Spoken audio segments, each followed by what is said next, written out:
Well, everyone, it looks like it's going to be a week of action films here on the Final Cut, at least a couple of them here. Today we are looking at an independent action film in the form of The Bouncer from Massimiliano Turkey, and it is a story of Frank Sharp, who is a guy who's got a dark spot in his past, and he's taken the job as a bouncer at a local club to help earn money to help pay for his mother's medical bills. Well, at this club is a number of shady members, including Kane, who is a known human trafficker, and Frank Sharp is told to look the other way, but his conscience just gets the better of him, and soon he finds himself on the run with a woman he saves from Kane, and finding Kane, Zandor, and a number of other folks in pursuit due to the price put on his head.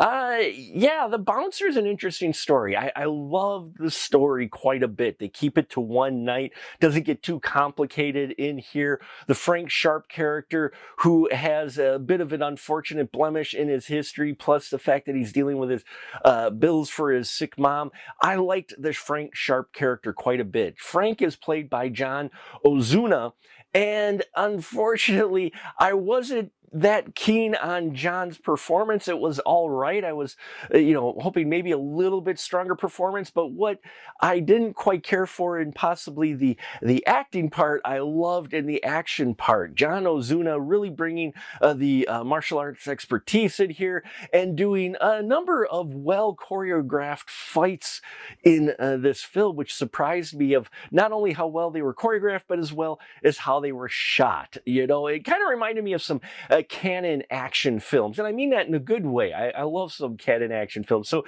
here the action scenes are really good. In fact, I think the best fight scene out of all of these that John has is with a female assassin who shows up in here. That fight was done out in the open on a busy street, and I just really liked how that one played out. Now, Rosemary Yaniva plays Sylvia, the woman who Frank rescues and is going along with him, and I liked her character quite a bit in the performance by Yaniva. She isn't just the damsel in distress. She does get a few licks in on a few of the pursuers, so but she does do a number of scenes where she's hiding as well. But I liked her character quite a bit. An interesting contrast to the Frank character.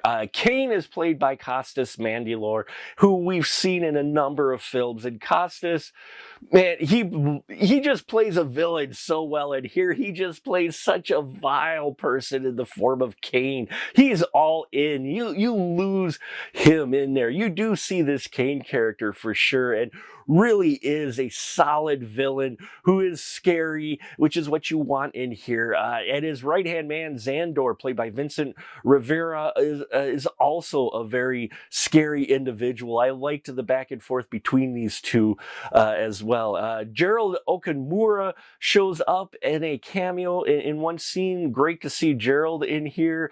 A little unexpected, but yeah, and even the director shows up in front of the camera for a short scene. Yeah, this is, they're not breaking anything new here. There's nothing too advanced with the fight scenes, but there is a constant action and constant feeling of threat throughout the film when things pick up and Frank does his rescuing. So I liked that. I liked the tension that it maintained throughout. And I think if you like independent action films, you may want to check out The Bouncer. So there you have it. Please like, subscribe, bells and whistles and all that here. Help us get to 3,200 subscribers before the end of the year. I thank you for your support. And until next time, remember, keep that ticket stub.